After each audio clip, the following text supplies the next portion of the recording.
ধৈর্য, শ্রম আর হার না মানার প্রবণতা থাকলে জেতা অসম্ভব কিছু না। ওই যে মাথায় গামছা বাঁধা বৃদ্ধাকে দেখছেন, তার জেতার সম্ভাবনা বেশি। লোকটা বেশ কর্মঠ, বোঝাই যাচ্ছে। কিছু সময় পর সত্যি লোকটা কলা গাছ আহরণ করতে সক্ষম হয়। আরিফা বজ্রসুলভ হেসে হাততালি দিল। সাব্বির অবাক চোখে আরিফার পানে তাকিয়ে প্রথম অবগতা, মেয়েটা গ্রামের হলো কি সুন্দর শুদ্ধ ভাষায় কথা বলছে, কিঞ্চিত আঞ্চলিক টানটাও নেই। অথচ গ্রামে যতজনের সাথে কথা বলেছে অধিকাংশই গায়া সুরে কথা বলে। তার বুঝতে অসুবিধা হয় দেখে বিরক্ত লাগে। সেদিকে মেয়েটা বেশ স্পষ্টভাষী। আর দ্বিতীয় অবগতা, মেয়েটার আত্মবিশ্বাস প্রখর। কি সুন্দর বলে দিল। এই বৃদ্ধা জিত আর জিতেও গেল। সাব্বিরের প্রথমবার কোনো গ্রাম্য মেয়েকে স্মার্ট মনে হলো। বেশ নম্র ভদ্র। সে স্বাভাবিকভাবেই জিজ্ঞাসা করলো, আর তোমার নাম রিফা, রাইট? বেশ স্মার্ট তো। তুমি পড়াশোনা করো? বেশ লজ্জে পড়ে। লজ্জে যেন এখনই অক্কা পাবে। সে মাথার ঘুমটা আরেকটু টেনে নিয়ে বলল, জি, আমি এসএসসি পার করেছি। কলেজে ভর্তি হব ইনশাল্লাহ। ভর্তি হওনি? রেজাল্ট তো মনে হয় অনেক আগেই পাবলিশড হয়েছে। ভর্তি না হয়ে বসে আছো কেন? চাঁদ উঠার অপেক্ষায় আছো, নাকি বিয়ে শাদী করে জামাই পালার পরিকল্পনা আছে?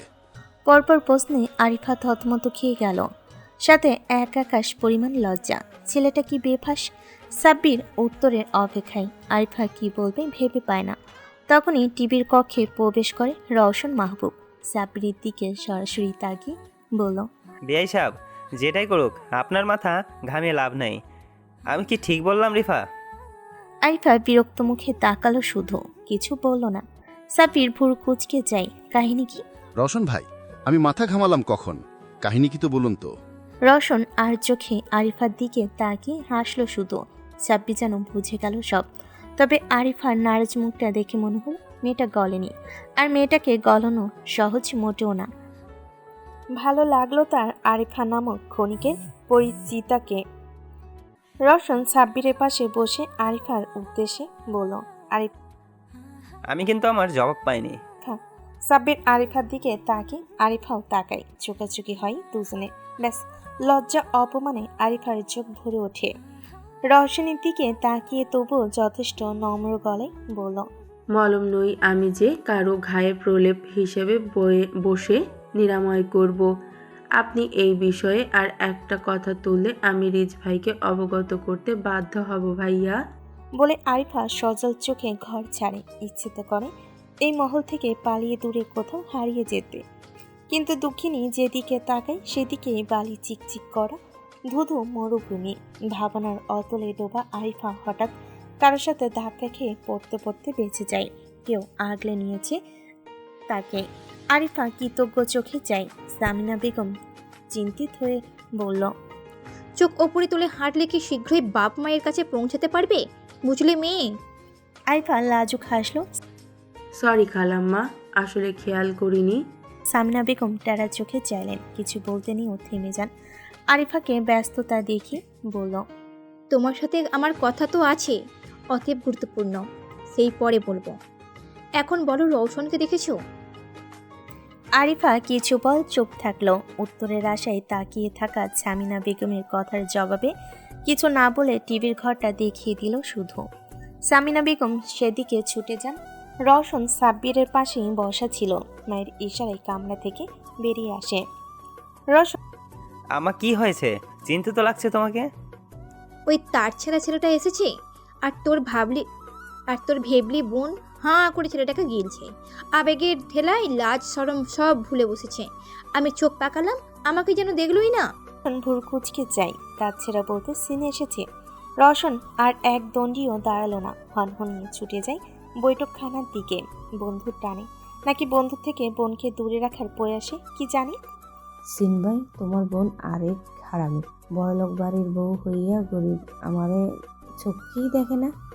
সেরির বাণী এইডও মনে নাই, মারিয়া নামে ওর একজন বান্ধবী আছিল। সব বড়লোকি কারবার। 5 মিনিট হইব বৈশা আছি, হারামির খবর নাই। আর বাড়ির মেহমানদারি দেখো, একটা বিস্কুট অব্দি দিল না। ছে, শরীর ঠিক কইতো। শালারা বড়লোক হইলে মনের দিক দিয়া ছোট লোক। সিনান সালেহ পাশে বসা বোনের বান্ধবীর দিকে খানিকটা ঝুঁকে এসে ফিস করে বলে, হুমন্দির ঘরের ছাও, চুপ কর। তোরা মাইয়া মানুষ এত প্যান প্যান কেন করিস বল? কেউ শুনলে কি কইব? আগে পরে সুরের উপর ব্যাগকে কথা শোনাইব। তাই তোর পায়ে পড়ি, চুপ কর বইন। মারিয়া ঠোঁটে আঙ্গুল চেপে চুপ করে যায়। তবে উতলা মনটা কেমন অধৈর্য হয়ে উঠেছে। এই ফকিনিচি আসছে না কেন? নিশ্চয়ই বয়স্ক ভাতের নিয়ে খিলখিল আটকাইছে। নিজ ভাবনাই নিজেই লাল হয়, আর তার এই লালিল হওয়া কারোর হৃদরোগের কারণ হয়ে দাঁড়িয়েছে। দূরে দাঁড়িয়ে থাকা এক পঞ্চদশীর চোখ ভরা অভিমানে চিকচিক করছে। চিনচিনের আগে মাথার যন্ত্রণা শুরু হয়। ওষ্ঠাধরে শব্দহীন বিবি করে। ঘন ঘন শুকনো ঢোক গিলে পলকহীন তাকিয়ে রয় নিষ্ঠুর নিতই পাষাণ্ডের পানে। সিন নামক আজব প্রাণীর মনোযোগ আকর্ষণ করতে ব্যর্থ কিশোরীর মোর্চা যাবো ভাব। হুমন্দির ঘরেও ছাও, দুলালিরে ক সুরের ডাইক্কা দিতে। সিনান বাহাতে ঘাড় তোলে আবারও মারিয়ার উদ্দেশ্যে বলে ওঠে। মারিয়া অবুঝ চোখে তাকিয়ে, এই দুলালি আবার কে? সে জিজ্ঞাসা করবে তার আগেই ছাই চাপা আগুন দাউ দাউ করে জ্বলে ওঠে। মারিয়া আপু বলবে কেন? তোমার মুখটাই তুমি বলতে পারো না? আমাকে বললে জাত যাবে?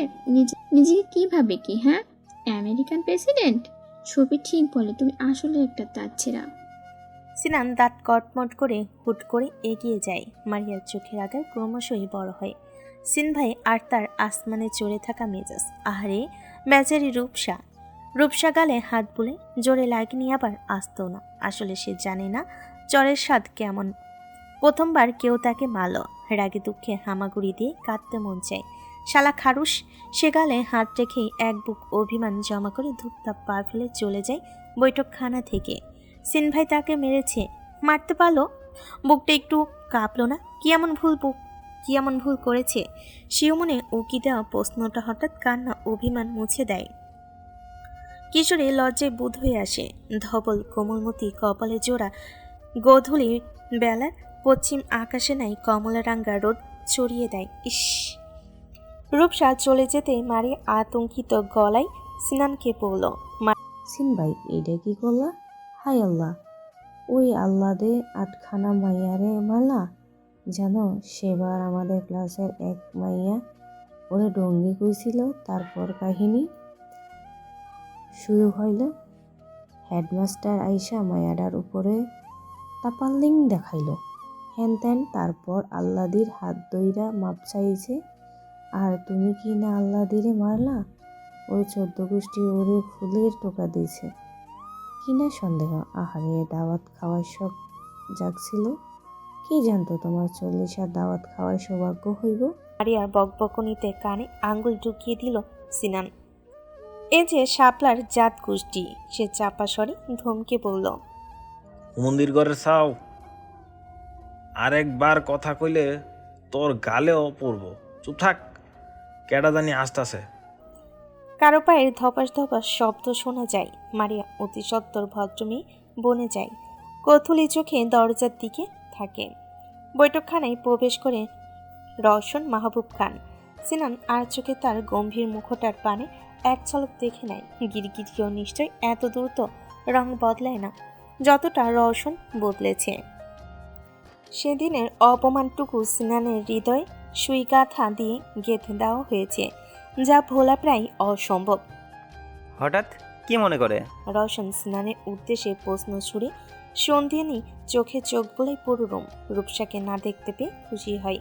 সিনান হামি তুলে সোফায় গা এলিয়ে বলল, বা রে, বোনের বাড়ি আসবো না? বোন বিয়ে দিয়েছি ভুলে গেলেন নাকি? যান, আপনার একমাত্র ভাবিকে ডেকে আনেন তো বিয়ান সাহেব। সুযোগ বুঝে খোঁচা মেরেই দিল সিন। রওশনের শুকনো ঘায়ে নতুন খোঁচাই বুকটা জ্বলে পড়ে উঠল। গম্ভীর মুখটা বিষণ্ণতায় ঘেমে ঢেকে গেল। সে কিছু বলে না বলে যেভাবে এসেছিল সেভাবে প্রস্থান নিল। সিনানের কিঞ্চিত খারাপ লাগা কাজ করে। ঈদের এই খুশির দিনে প্রকৃতি যেন নতুন সাজে সেজেছে। ঝলমলে রোদ ধরণীকে পুড়িয়ে দিল। তনুমন জুড়িয়ে দেওয়া এলোমেলো বাতাস সাম্য অবস্থা বজায় রেখেছে। নীলচে আকাশে চিলতে মেলা বসেছে। প্রকৃতির এই সাজে এক প্রেমিক পুরুষের মনে খায়েশ জাগে। প্রেয়সীর পায়ে আলপনা আঁকবে, আলতা কুমকুম আর তুলি নিয়ে সে যত্ন সহকারে কিশোরী বধূয়ার পায়ে আলতা কুমকুমে রাঙ্গায়। বধূয়া হাঁটুতে থুতনি ঠেকে মুগ্ধ চোখে দেখে যায় ঘন কৃষ্ণ কেশগুচ্ছ বাতাসে উঠছে। কুচকানো কপাল ও সূক্ষ্ম চাহনি তার পায়ে নিবদ্ধ। অনেকটা ধৈর্য নিয়ে আলতা রাঙ্গিয়ে সাদা কুমকুমে রেখা টানছে। সুরেলা ভাবে খুঁতখুঁতে লোকটার সূচিবায়ু কই পালিয়েছে।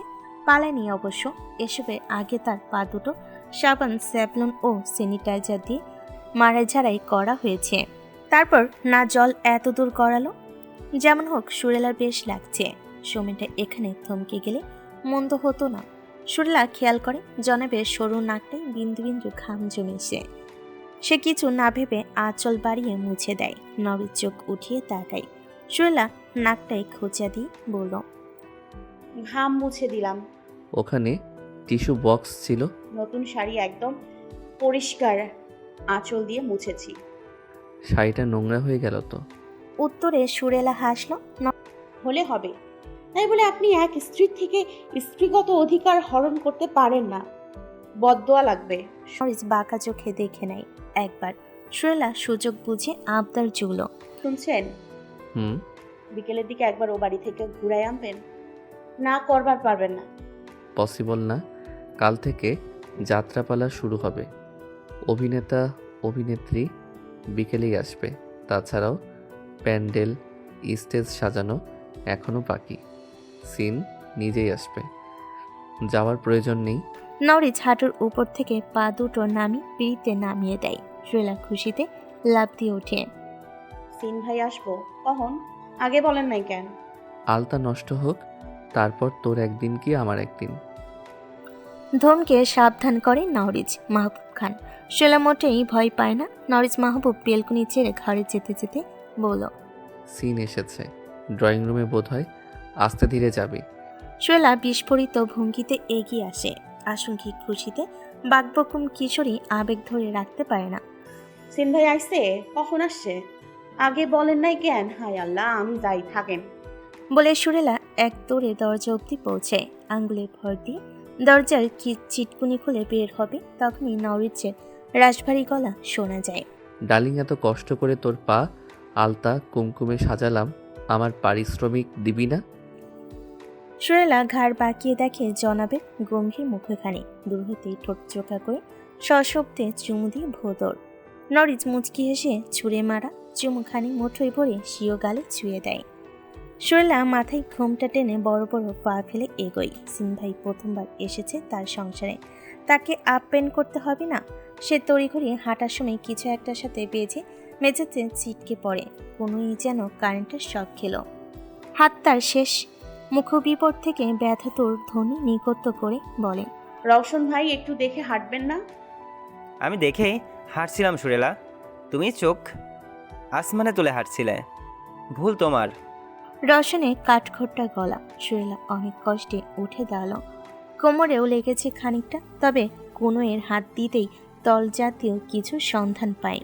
হাত সম্মুখে আনতেই তাজা রক্ত, ছিলে রক্ত বেরুচ্ছে। আচ্ছা, আমার দোষ, মাফ করবেন। বলে সুরেলা পাশ কাটিয়ে চলে যায়। রওশন ভাই দিন দিন কেমন যেন হয়ে যাচ্ছে। সে আঁচল ভালোভাবে লুকিয়ে নিয়ে আবারও ছুটে যায় বৈঠকখানায়। সিন ভাইকে দেখে খুশির অন্ত নেই। সে খুশিতে চার চান লাগিয়ে দেয়। বাল্যকালে হাত কেটে রক্তপাতা শুয়ে দেখায়। অনাকাঙ্ক্ষিত পাওয়ার সুরেলার চোখ চিকচিক করে। মারিয়া সুরেলাকে দেখে 45 ডিগ্রি এঙ্গেলে মুখ বাঁকায়। বড়লোক বাড়ির বড়লোক বউ, ভালো টালো আছিস? সুরেলা ঠিক করে হেসে দেয়। প্রাণপ্রিয় শোয়ের উপর ঝাঁপিয়ে পড়ে নিমিষেই, শক্ত করে জড়িয়ে ধরে বলে, শুই রে, তোরে এত মনে পড়ে কি আর কমু। জানি ডং মারাও না, তোমার পরাণের রিজ ভাইয়ের পাইয়া আমাগো মতো গরিবের ভুইলা যাইবা স্বাভাবিক। তয় আমরা কিছু মনে নিই নেই। অহন ছাড়, তোর রিজ ভাই দেখলে জৈলা পুরা ছাড়খার হইবে না। মারিয়া মিনমিনে গলায় বলল। বৈঠকখানা এতক্ষণ ফাঁকা থাকলেও ধীরে ধীরে জনসমাগম বাড়ছে। কত অপরিচিত মানুষ। সুরেলা ছেড়ে দেয় সিন ভাইয়ের দিকে তাকিয়ে মুচকি হেসে বলল, কেমন আছো ভাই? আম্মা আসে নাই? সিনান বোনের হাস্যোজ্জ্বল মুখের আগে কনুয়ের রক্তিম আঘাতে গিয়ে পড়ে। হাত বাড়িয়ে কনুই চেপে ধরে বলে, হাতে কি হয়েছে সুর? মেঘাই ঘাটে পরিবার পরিজনের ভিড়। ঈদের মতো এক উৎসব মুখর পরিবেশের ঘাটে ভ্রমণ পিপাসুদের অভাব নেই। এলোমেলো বাতাসে কলকল চলচল শব্দে নদীর ঢেউ খেলে বেড়ানো বেশ উপভোগ্য। সাথে যদি থাকে সূর্যি মামার ঝলসে দেওয়া রূপ, নদীর ঘোলা পানি সেই রূপে ঝলকানিতে সোনার মতো চিকচিক করছে।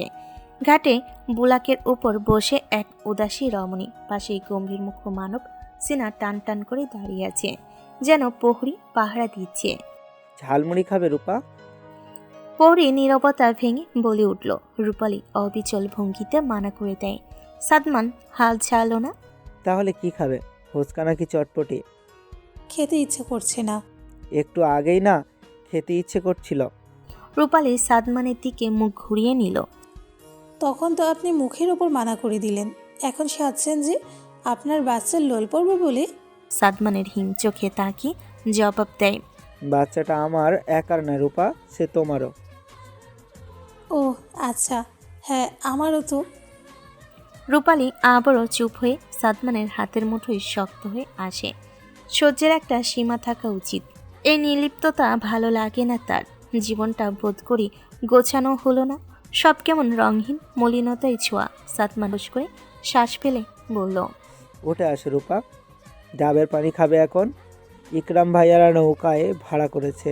এই অবস্থায় যা অনুচিত বলে আমি মনে করছি, তাই মানা করে দিও।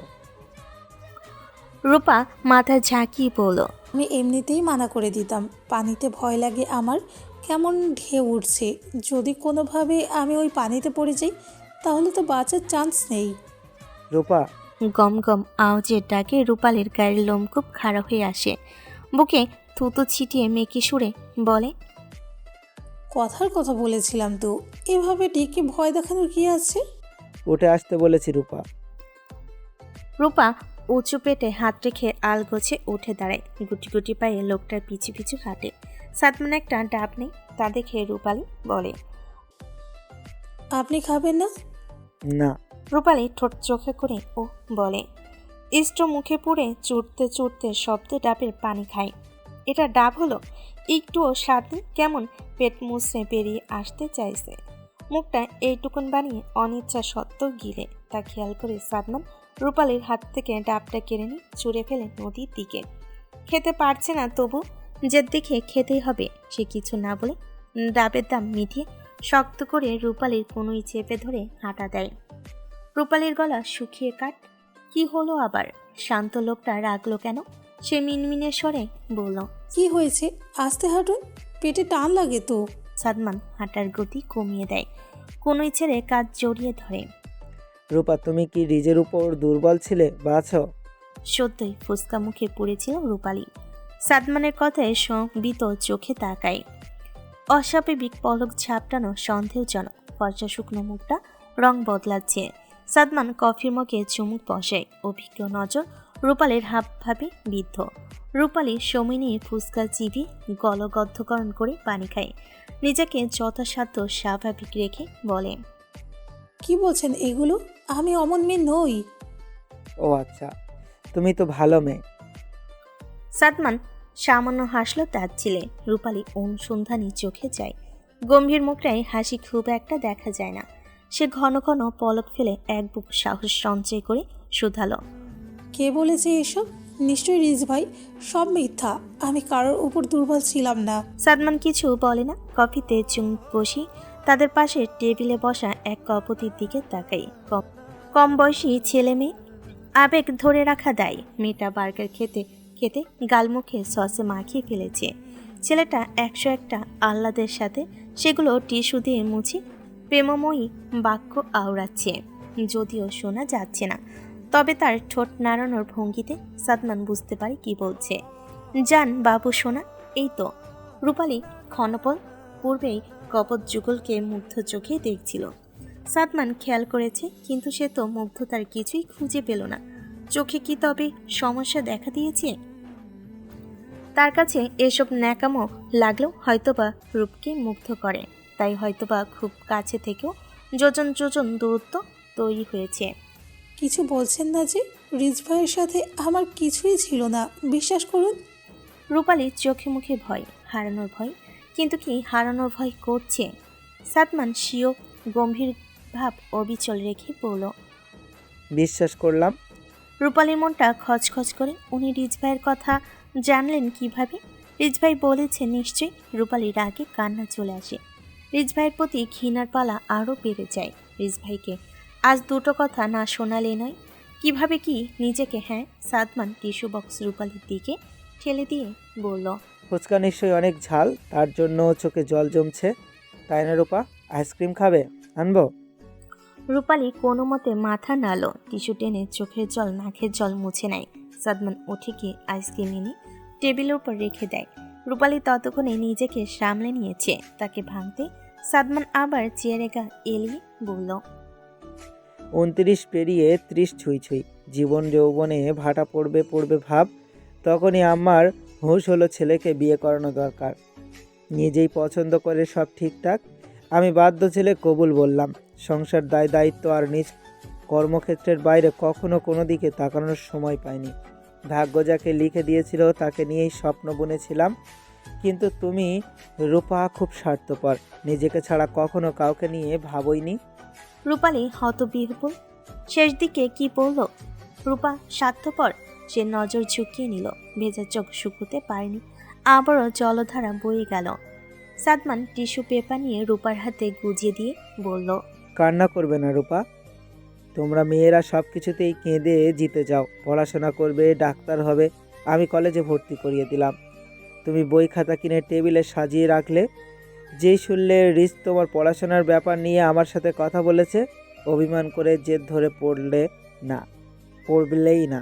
অথচ তোমার হাবভাব এই বলে আমি জাদরেল পড়াশোনা করতে দেইনি। তোমার মনে চলছে এটা কি ক্লিয়ার করো তো রূপা। রূপালী নিশ্চুপ। সে নিজেও জানে না সে কি চায়। তবে সে যা পেয়েছে তাও চায়নি। সাদমান প্রথমবারের মতো খানিকটা রুড হলো।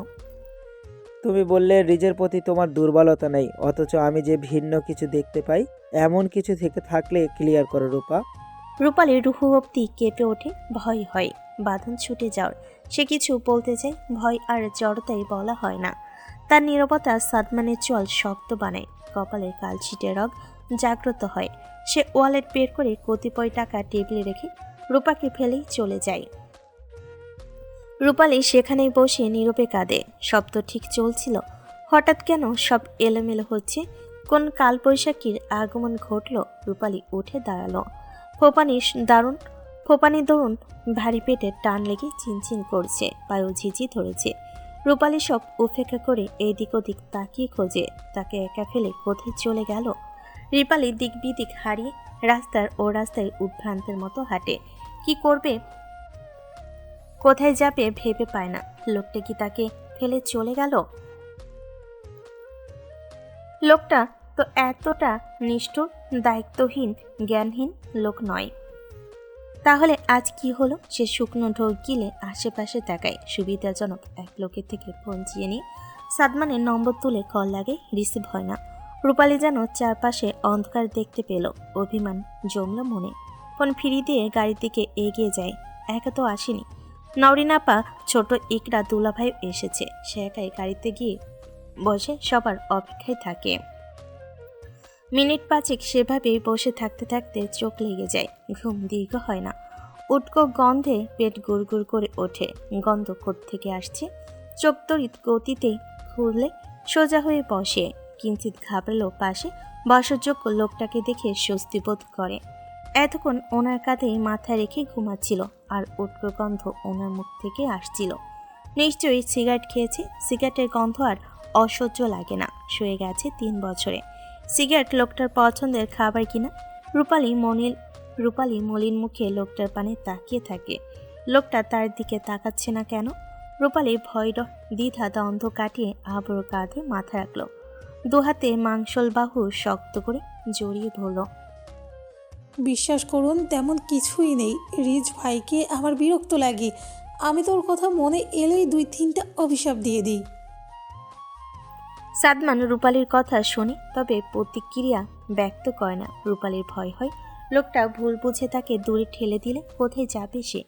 রূপালী সিও সকল নির্লিপ্ততার জাল ছিঁড়ে দিয়ে বলে, আমি তো আপনার সব কথা মেনে চলি, আপনি যা বলেন তাই করি। সাদমান চওড়া কপালে সূক্ষ্ম ভাঁজ দেখা যায়। নীরবতা ভেঙে হুকুম তালিম করে, রূপা, আমার সিগারেট খাওয়া পোড়া ঠোঁটে ঠোঁট চেপে চুমুর খাও। রূপালী সব ভয় ভুলে নাক মুখ কুঁচকে নেয়। লজ্জায় কান দিয়ে উষ্ণতা বেড়ালেও স্বস্তি পায়। লোকটার এই এক বলি এক বুক ভয় আর অফ্রান্ত লজ্জা ভেঙে চুম খাওয়া তার পক্ষে সম্ভব না। সে জড়তা কাটিয়ে অতি মিনমিনে স্বরে বলল, আমার শরম করে। এলোমেলো বিছানার চাদর টান টান করে বিছায়। শরীলা খুলে রাখা শাড়ি, ব্লাউজ, পেটিকোট ভাঁজ করে আলমারিতে রাখে। ড্রেসিং টেবিলের সাজনাপাতি গুছিয়ে ঘরে ঝাড়ু পেটালো। রুম ফ্রেশনার স্প্রে করে ক্রান্ত হয় সূচিবায়ু খ্যাত নওরিজ মাহবুব খান। এলোমেলো কিছু দেখলেই হাত নিষ্পিস করে তার। গোসলখানা থেকে হাত মুখ ধুয়ে ঘরে আসে। মোবাইল ওয়ালেট পকেটে পুরে হাত ঘড়ি পাততে পাততে ঘর থেকে বেরোবে এমন সময় চঞ্চলা দুই রমণী হাস্যোজ্জ্বল গলা ভেসে আসে। নরিজ কপাল কুচকালো। একজন সুরেলা, অপরজন কে? শাপলা পাগলি এসেছে নাকি? শরীরে তোর এই দামি শাড়ি গয়নায় ঝাল লাগতেছে না? আমি তো ফিদা। বেটা ছল হইলে রিজু ভাইয়ের বুকে ছুরি ঢুকে তোর মেয়া ভাইয়া যাইতাম। সুরেলার প্রাণপ্রিয় শুয়ের বাহুতে চিমটি কেটে সামনে দেখতে ইশারা করে। মারিয়ার সামনে নরিজকে দাঁড়িয়ে থাকতে দেখে দাঁত ভ্যাটকায়। নরিজ গলা খাকারি দিয়ে বলে, বান্ধবী, আপনাকে আলাভোলা ভেবেছিলাম। আপনি তো ভারী ডেঞ্জারাস। আমাকে টপকে দিয়ে একমাত্র বউকে নিয়ে পালানোর পরিকল্পনা চালাচ্ছেন। কাজটা কিন্তু ভালো হবে না। বউকে চোখে হারান দেখছি। চোখে হারানোর মতো বউ, তাই হারাচ্ছি। ওহো, কি ভালোবাসা! আমার তো হিংসায় গা জ্বলে পুরো চারখার হয়ে যাচ্ছে। দুলাভাই, আপনার কপাল ভালো, আমি মারিয়া মেয়ে হয়ে জন্মেছি। ছেলে হয়ে জন্মালে সুর আমার ঘর সংসার সামলাতো। আস্তাক ফিরুল্লাহ, কী সব ভাবনা বান্ধবী, ভালো হয়ে যান। মারিয়া খিলখিল সুরে হেসে ওঠে। সুরেলা বান্ধবীর বাহুতে ঠাস করে একটা লাগে পতি মহাশয়কে চোখ রাঙায়। ঘাড় ঘুরিয়ে দরজায় দণ্ডায়মান ভাইকে বলল, ভাই, দরজায় দাঁড়াই আসো কেন? ভেতরে আসো। সিনান সালো পকেটে দুহাত পুড়ে ভেতরে প্রবেশ করে। পুরো রুম জুড়ে চোখ বুলিয়ে নেয়। সব বড়লোকি কারবার। তবে তার সন্দেহ হয় বড়লোকি ভিড়ে তার গরিব ঘর থেকে আসা বোনটা সুখে আছে তো। সে নরিজের দিকে তাকে বজ্রসুলভ হেসে বলল, সুরের হাত ছিলে রক্ত ঝরছে, একটু দেখেন তো। নরিজ সুরেলার দিকে তাকায়। কুনুই ধরে আঁচলে আড়ালে রাখা ক্ষত দেখে। চিন্তিত স্বরে শোধায়, একটু আগেই না বেরিয়ে গেলি, লাগলো কিভাবে? রক্ত জমে আছে। ইস! সুরেলা ভাইয়ের দিকে তাকায়। ভাই তখনকার কথা বিশ্বাস করেনি নিশ্চয়ই। সুরেলা শান্ত ভঙ্গিতে বলল, তাড়াহুড়ো করে যাচ্ছিলাম, রওশন ভাইয়ের সাথে ধাক্কা লেগে পড়ে যায়। তখনই লেগেছে, একটু ব্যথা করছে না। মারবো টেনে চর ছিলে কতটা বাজে ক্ষত হয়েছে, আর উনি বলছেন ব্যথা করছে না। আর তাড়াহুড়ো করে যাবি কেন? 100 বার করে বললাম আস্তে ধীরে হাঁটবি, কানে ঢোকেনি? নরিজের আগে শুনে প্রত্যুত্তর করতে করতে ড্রয়ার খুলে ফার্স্ট এড বক্স বের করে এনেছে। সিনান আটকে রাখা শ্বাস ছালো। শুয়ের প্রতি রিজ ভাইয়ের তরতার মিষ্টি শাসনটুকু ভালো লাগে। তবে বোনের গাল ফুলানো দেখে মুখটা থমথমে বানিয়ে রিজকে বলল, ভালোভাবে বললেই হয়, ধমকানোর কি আছে? আমি বাদে আমার বোনকে কেউ ধমক দিলে আমি তা সহ্য করব না। নরিজ সুরেলাকে বিছানায় বসে ক্ষতস্থান স্যাবলনে ভেজা তুলো দিয়ে পরিষ্কার করতে করতে সিনের কথাই জবাব দিল, তোর বোন ছিল এককালে, এখন সে আমার বউ। কথা না শুনলে 100 বার একবার ধমকাবো। কথাগুলো নরিজ হালকাভাবে বলেছে, নেহাত মজা চলে। সিনান বুঝে, তবে কোথাও একটু হাঁকার করে ওঠে। তার বোন এখন শুধু তার বোনই। নানান সম্পর্কের বাঁধনে বাঁধা পড়েছে। তার ঘর শূন্য করে ভগ্নিপতির ঘরের ভিত্তি হয়ে দাঁড়িয়েছে। কদিন পর বাচ্চা হবে। সংসার জীবনে মিশে যাবে। সময়ের সাথে সিন নামক প্রাণীটির মূল্য কমতে কমতে শূন্যের কোঠায় নেমে আসবে, এটাই যে বাস্তবতা। মোড়ে চুপচাপ বসে স্নান, শান্ত দৃষ্টি বোনের হাস্যোজ্জ্বল মুখপানে। শত কষ্টের মাঝেও বোনের মুখের হাসিটা সিনকে আনন্দে দেয়। বাড়ি ফিরে ভালো লাগছিল না, কেমন দম বন্ধকর অনুভূতি আসছিল, যেন শ্বাস আটকে মরে যাবে। ঘর পোড়া গন্ধে কেমন লাগছিল সে বোঝাতে পারবে না। তখনই সুরেলার মুখটা ভেসে আসে, ছুটে আসে বোনের টানে। আধো খোলা দরজার আড়ালে কারোর পায়ের নুপুর রুমঝুম শব্দ সৃষ্টি করছে। হাতে রেশমি কাজের চুড়ি টুংটাং ঝংকারে একে অপরের সাথে ঝগড়া করছে। কিশোরী দ্বিধা ভুলে উকি দেয়।